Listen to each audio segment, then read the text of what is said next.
J'ai découvert ça. J'avais préparé un cours. Ah, il y a un petit flash, c'est bon. Hop. Donc j'avais préparé mon cours mardi.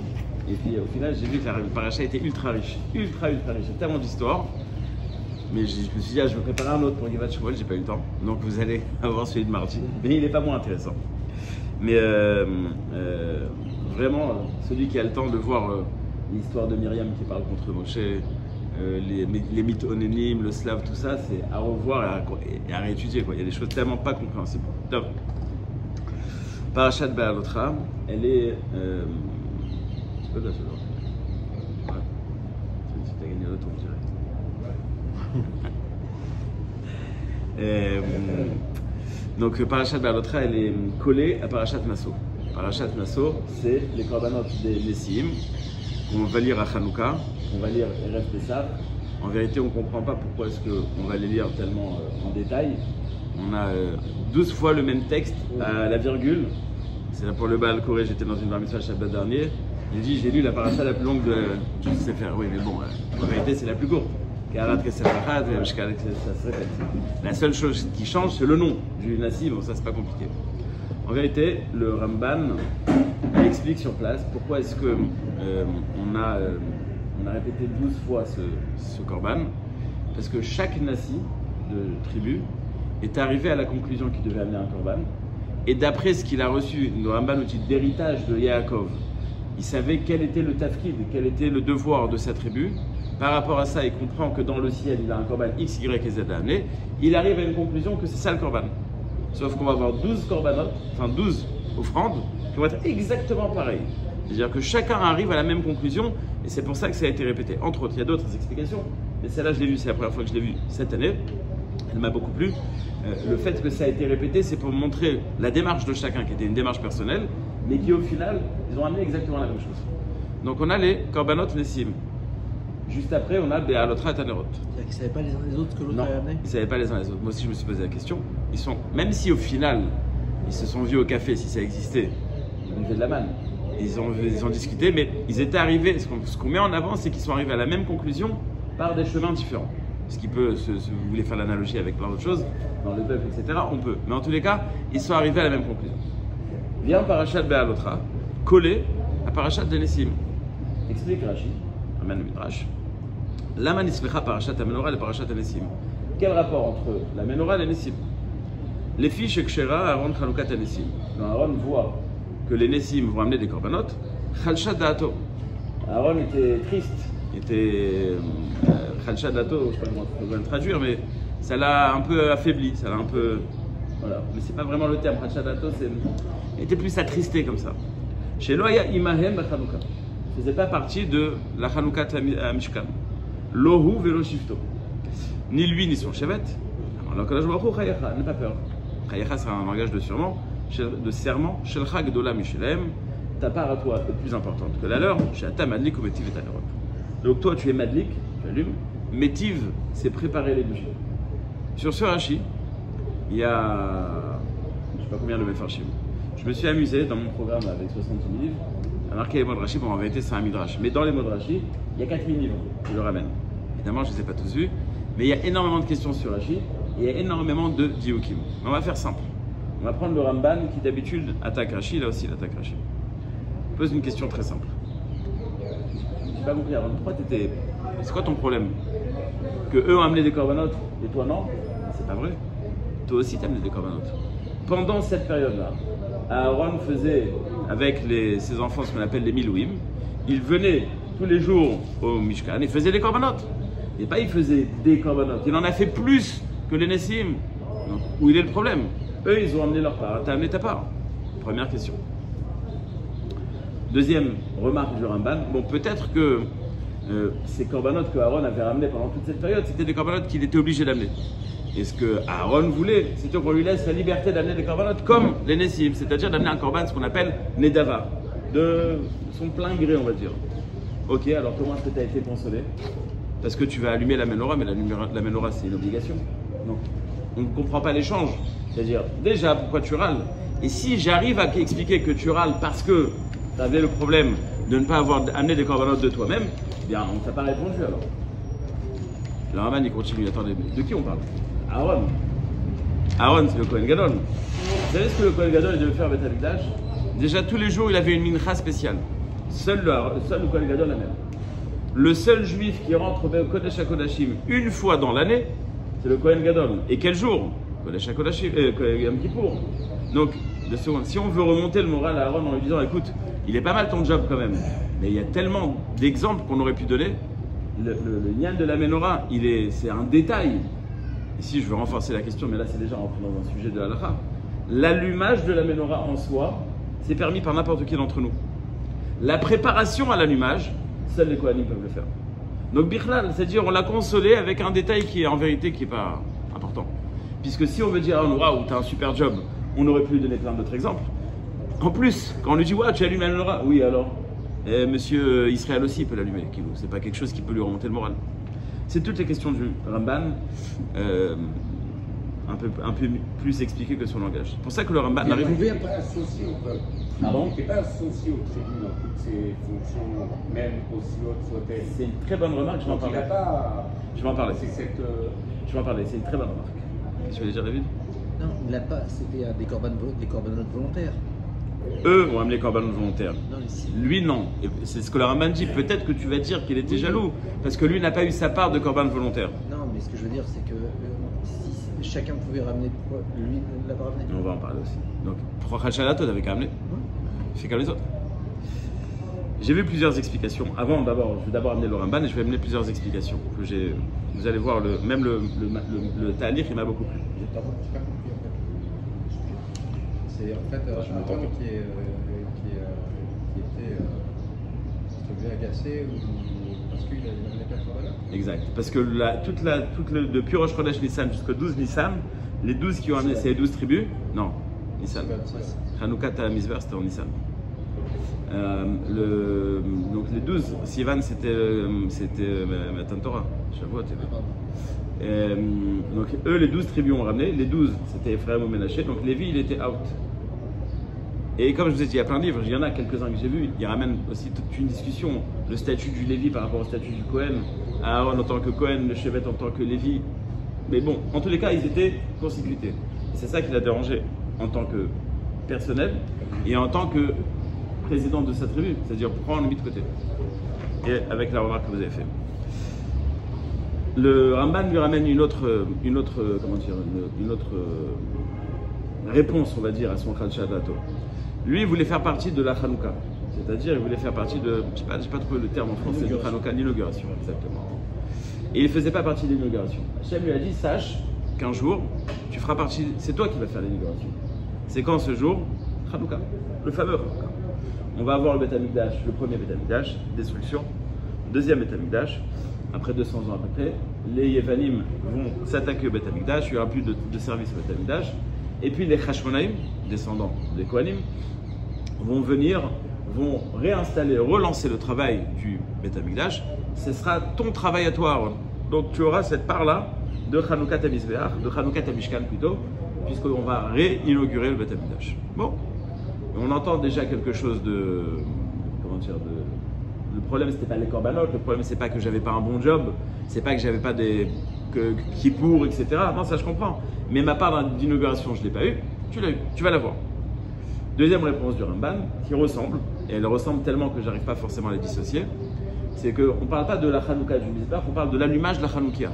Beha Lotra et Amerot, on parle de l'allumage de la Hanoukia. C'est-à-dire, puisque toi, de la mitzvah que tu vas créer, c'est-à-dire les Kohanim vont créer une mitzvah qui va s'appeler la Hanoukia et qui va rester même après la destruction du temple.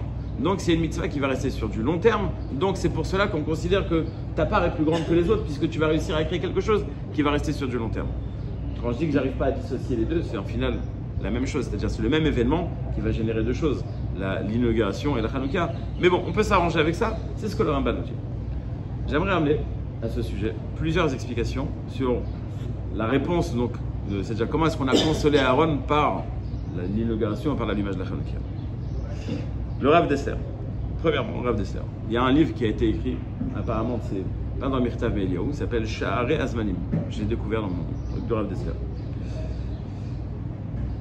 Pourquoi est-ce qu'il pose la question presque comme tu l'as posé toi? Béhémet, pourquoi est-ce que les autres Nessim ont eu la chance d'amener les corbanotes et pas Aaron? Qu'est-ce qui a fait que eux ont amené pas Aaron? Il dit comme ça, quelque chose de qui m'a touché. Qui étaient les Nessim, les 12 chefs de tribu? Qui ils étaient? Il y a marqué que quand on était en Égypte, il y avait des chotrim, des policiers, comme les Allemands et Marsham avaient fait des capots. Bon, je ne veux pas juger qui que ce soit, mais c'était la même chose, avec peut-être une petite différence pour certains. C'est que quand ils étaient en Égypte et qu'il y avait un quota qu'il fallait remplir, eh bien, eux, ils se disaient, bon ben, au lieu de faire punir celui qui n'a pas rempli son quota, on est prêt à subir nous la punition. Et donc, eux se faisaient frapper à la place de ceux qui étaient censés faire ce travail-là. Donc les Nessim, leur spécificité, c'était cette Messirut Nefesh, c'est-à-dire d'être prêt à se donner corps et âme, au sens propre du terme, pour les autres. Sauf que Aaron, lui, il était hors circuit, puisque les Lévim ne faisaient pas partie du Shevoud. Je te dis, nous, on n'a pas la Messirut Nefesh. Nous, on n'a pas eu la Messirut Nefesh pour l'autre, comme eux avaient pour l'autre. Donc, nous, on n'est pas capable d'avoir ce statut-là. On a perdu ce droit d'avoir ce niveau-là, parce que Béhémet, on n'était pas dans ce contexte. C'est-à-dire, j'aurais voulu donner ma vie pour un autre, mais je n'étais pas mis en condition, je n'avais pas ce système. Je n'étais pas moi, Choter, qui devait encaisser des coups pour lui. Donc moi, Aaron, je ne suis pas à leur niveau. Et c'est pas qu'il était jaloux de dire « Ah, la chance, eux, ils ont une glace. Ah, la chance, eux, ils ont un korban. » Non. Ce qui le dérangeait, c'est que, ah, la chance, ils sont arrivés à un niveau de Messirut Nefesh que nous, on n'a pas eu. On n'a pas eu ce niveau de Messirut Nefesh. Donc, ce qui dérangeait Aaron, c'était pas le cadeau que eux ont eu et nous, on l'a pas eu. C'est le fait que, pourquoi est-ce qu'ils l'ont eu? Qu'est-ce qui les a amenés à ce niveau-là? Cette Messirut Nefesh, et nous, on n'a pas eu la chance de l'avoir. C'est comme on dit des fois, quand il y a par exemple quelqu'un qui vient ramasser de l'argent. Qu'est-ce que tu dis? J'espère qu'il m'appelle. Il y a des gens qui disent, je dis, ah, il est passé devant toi. Et après, je dis, non, dommage, j'aurais voulu qu'il vienne. J'aurais voulu être dans la situation et faire l'effort et être prêt à faire. Donc Aaron Khadsha Da'ato sur le fait que lui, il n'était pas en condition. C'était les Nessim, les capots dans la... Ouais. Ce que Rachid dit je crois ici même, dans cette paracha. Il ramène que c'était eux qui étaient, mais les capots au bon sens, pas péjoratif. C'est-à-dire qu'ils ont été Moser Nefesh pour les autres. Puisqu'il y a marqué que Hachem, il a dit, tu dois choisir des rodfés, sonner, batza, etc. Et Rachid nous dit, c'est ceux qui se faisaient frapper. Quel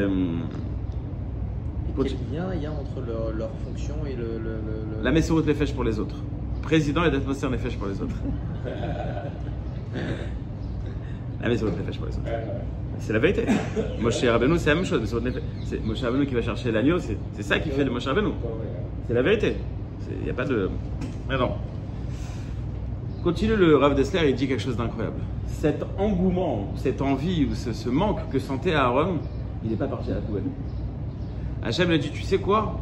Dans quelques générations, cette Messirut Nefesh que tu avais envie d'appliquer, eh bien, elle va ressortir. C'est-à-dire qu'aujourd'hui, toi, Aaron, tu as envie de faire quelque chose, ça va créer tu vas créer dans ta neshama des gènes qui vont faire que, quelques générations plus tard, Matatiaou, ton arrière-petit-fils, qui était Cohen, qui n'était donc jamais parti faire la guerre, qui n'est jamais parti à l'armée, il va décider de se donner corps et âme, parce que le peuple juif est en train de souffrir, non pas au niveau étatique ou au niveau vie de tous les jours, mais parce qu'on les empêche de faire la Mila, qu'on les empêche de faire Shabbat, il va être Moser Nefesh. Et cette Messirut Nefesh, elle est incroyable parce que c'est anti-nature. C'était pas du tout dans le cadre de leur travail. Ils étaient des Kohanim qui étaient au Beth Amikdash pieds nus toute la journée. Enfin, je dis pieds nus rien que pour imaginer, ça veut dire c'était pas du tout le gars qui allait faire la guerre. On a imaginé 5 Kohanim en robe blanche, sympathique, hein. Imaginez les prêtres comme ça vous... Et puis ils décident de déclarer la guerre à Poutine et à Biden en même temps. Bon. Et on va pas faire long feu, cela. C'est vraiment une Messirut Nefesh. Eh bien, Hachem lui a dit, toi, tu sens que tu n'as pas pu pratiquer ta Messirut Nefesh, mais t'en fais pas. Ça va sortir un jour. Cette Messirut Nefesh que tu as envie de donner pour le peuple, elle est déjà là chez toi en potentiel. Elle va s'exprimer un jour. Donc, le manque de Aaron et la réponse de Akadosh Baruch Hu, c'est pas « pourquoi eux et pas moi ?» Pourquoi moi je suis pas au niveau? Mais t'en fais pas, t'es au niveau, ça va s'exprimer un jour. C'est pas pourquoi ils ont eu un tafkid que moi j'ai pas eu.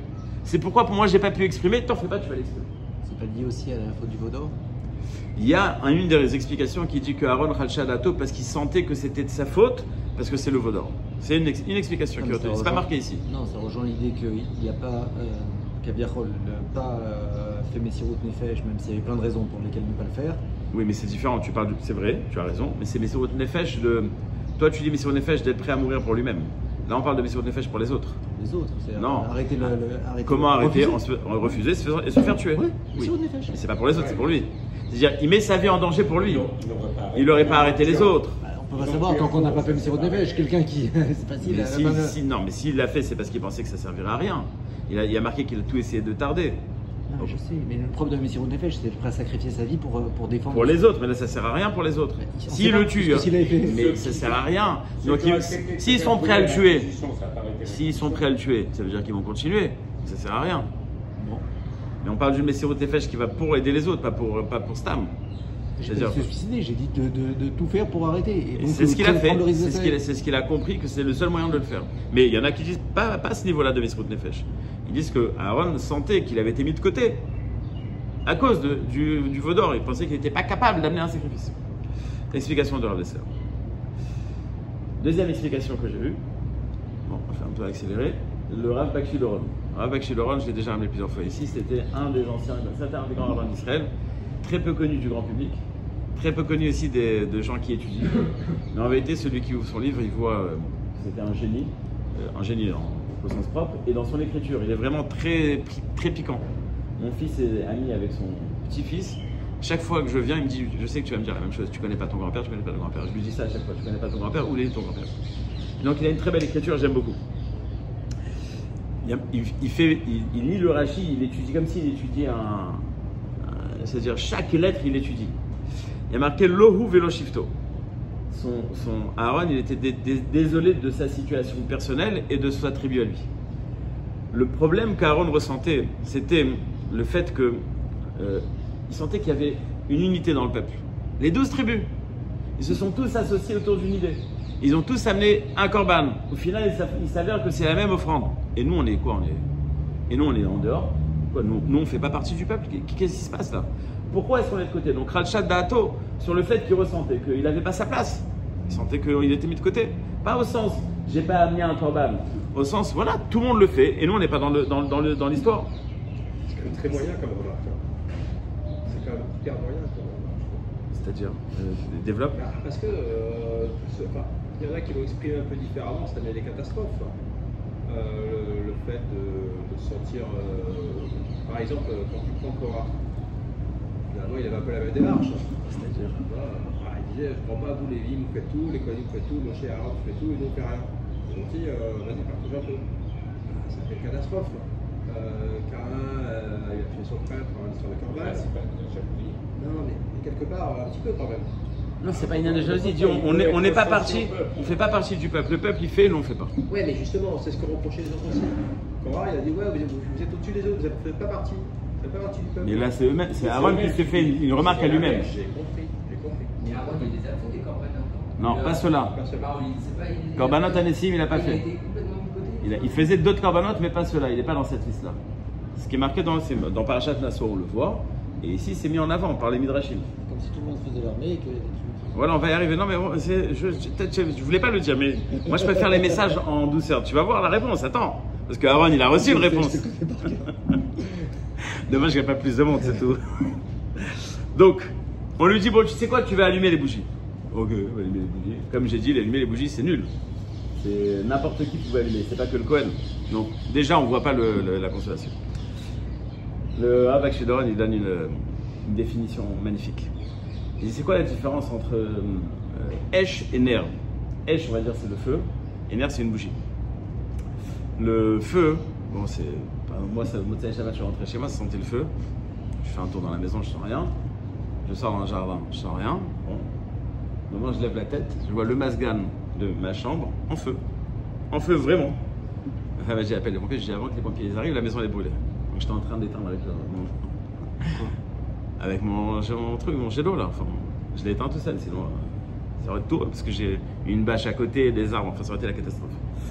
Donc le feu, c'est par définition quelque chose qu'on ne peut pas gérer, enfin difficilement gérable. Une bougie, c'est justement une mise en condition. Tu vas mettre un bougeoir, tu vas mettre tout ce qu'il faut pour pouvoir gérer le feu. le tafkid de Aaron, c'est pas d'allumer les bougies, c'est de préparer les bougies. Comme j'ai dit, il y avait Atava Tanerot. Atava, c'est préparer le bougeoir. Allumer, n'importe qui peut allumer. Mais toi, tu dois préparer les bougies. Maintenant, il ramène plein de psukim, c'est vraiment très riche. Celui qui a l'occasion de le voir, Binyan A, vraiment très riche. Il ramène des exemples de bougies, de bougeoirs, etc. Il dit le tafkid de Aaron, c'est d'allumer la menorah. Pardon, c'est de préparer la menorah. C'est quoi préparer la menorah? En vérité, il a un tafkid qui est d'installer la Torah dans le peuple juif. Comment est-ce qu'il va le préparer? Comment est-ce qu'il va le faire? Il doit préparer les bougeoirs. L'allumer en soi, c'est pas le problème. Il doit préparer les bougeoirs. C'est-à-dire, il doit mettre le peuple juif en condition d'être perméable avec la Torah. Et donc, quand tu viens avec un argument, je le fais en accéléré, quand tu fais avec un argument, on ne fait pas partie du peuple, mais tu es la colle du peuple. Puisque c'est grâce à la Torah qu'il y aura dans le peuple qu'il y aura cet artout. Donc toi tu dis je ne fais pas partie, mais c'est pas vrai, chacun a un tafkid différent. Il y a ce que le peuple doit faire, est-ce que toi tu dois faire? Ah, tu sens que tu es mis de côté, pourquoi eux ils font et pas nous? Toi tu fais autre chose, toi tu fais quelque chose qui n'est pas moins important. Donc Ral Shadato, parce qu'il se sentait coupé du peuple. Et on lui dit mais non monsieur, toi tu as un autre tafkid. Tu as un tafkid qui est au contraire, qui a un tafkid qui est censé être me'ached.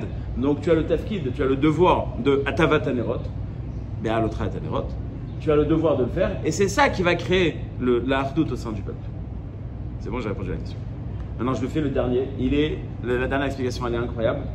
Et pourquoi est-ce qu'elle est incroyable? Parce que je l'ai trouvé autant chez Reb Chaim Shmulevitz, Rosh Hashanah, autant dans un livre du Chalban. Vous connaissez le Chalban? Un grand Mekoubal qui est niftar il y a quelques années. Un Mekoubal, à Tel Aviv, le Chalban, c'est le laitier. Il était rasé. Et tout le monde le connaissait. Il a des livres incroyables. Très, très intéressants. Super intéressants. Et il donne le même yesod. Et lui-même, il dit, et même Reb Chaim Shmulevitz, il dit la même chose. Pourquoi est-ce qu'on allume les bougies? Ramène un midrash. Il y a marqué que pourquoi on allume les bougies au Beth Amikdash? Vechi leora ou tsarich, c'est que Kadosh Baruch Hu, il a besoin de notre lumière. Il a besoin qu'on allume la lumière. Ça sert à rien. Midrash, il y a quelque chose de très marrant. Il dit ouais, mais Hachem, il nous dit comme ça. Quand vous êtes sortis d'Égypte, il faisait nuit, Nachon. Qui est-ce qui a allumé la lumière? Je vous ai mis le Hamoud Esh. C'est moi, Hachem, Nachon. Alors, on a Karatatov pour, en signe de reconnaissance, allumer la lumière.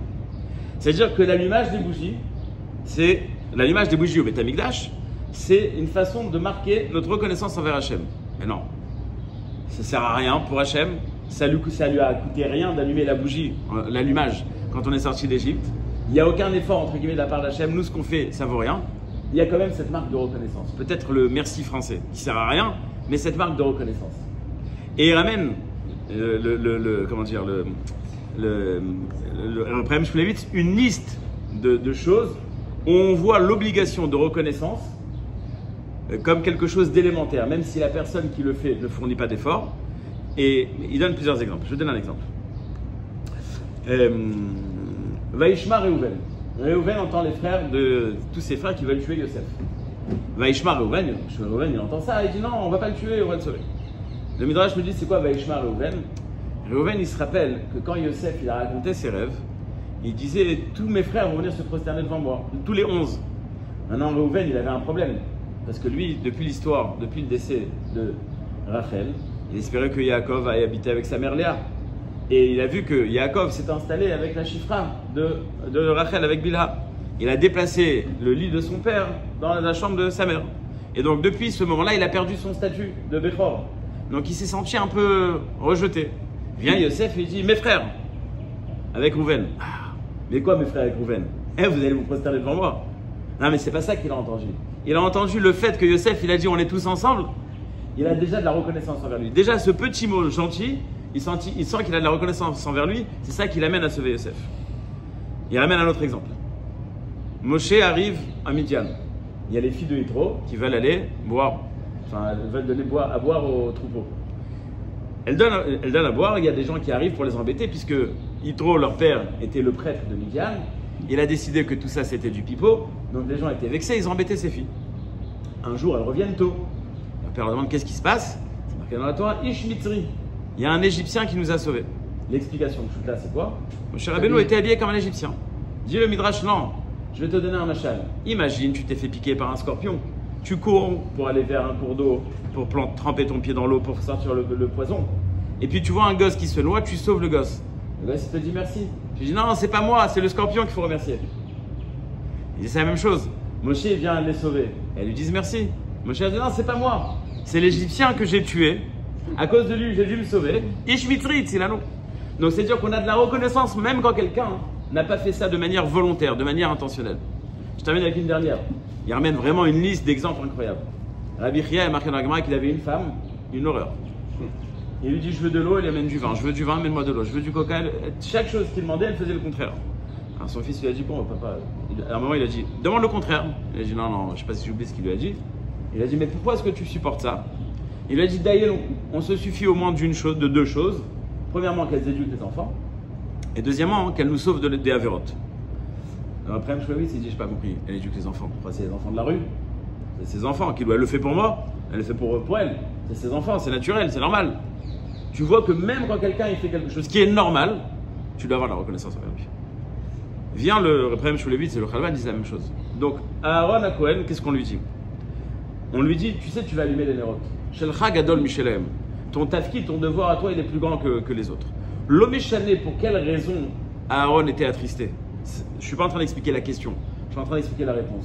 Qu'est-ce qu'il y a de si grandiose dans l'allumage des bougies? L'enseignement à tout le peuple juif de la mida principale de Akaratatov. Akaratatov, c'est quoi? L'allumage des bougies dans le Beth Amikdash. C'est on remercie Hachem de nous avoir allumés pendant la route. Alors Aaron, mais pourquoi t'allumes les bougies? Akaratatov, quoi Akaratatov? Hachem nous a allumé la lumière, mais c'est normal. On dirait que ça lui a coûté quelque chose. Il a payé EDF après. Qu'est-ce que ça lui a coûté? Ça lui a rien coûté, c'est normal. Il nous fait sortir d'Égypte, tu veux qu'on crève sur la route? C'est normal. Non, on a de la Karatatov. Donc l'enseignement de Aaron qui va allumer les bougies est tellement important que ça console Aaron de ce qui lui manquait au départ. Donc en vérité, on a trois enseignements, aucun rapport les uns les autres. Mais je trouve que c'est tellement riche d'avoir trois enseignements complètement différents les uns des autres dans la même question-réponse. Et les trois sont importants. L'obligation de la Karatatov, le fait qu'il sentait qu'il n'était pas dans la Hardout Israël, on lui dit t'es dans la Hardout Israël. Et le premier, quand je me rappelle, c'était quoi? Enseigner la Torah, préparer la. Ça, c'est le deuxième, non? Un instant, 2 secondes, je revois.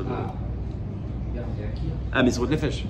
Mais c'est Rot Nefesh qui n'a pas eu, qui a créé Hanouka. Ça, c'est Rav Dessler. Donc les trois, après, je peux faire un lien si je veux, mais je ne veux pas faire de lien. Au contraire, je préfère avoir trois enseignements différents, tellement riches d'un seul acte. Voilà, mes amis. Passez un bon Shabbat.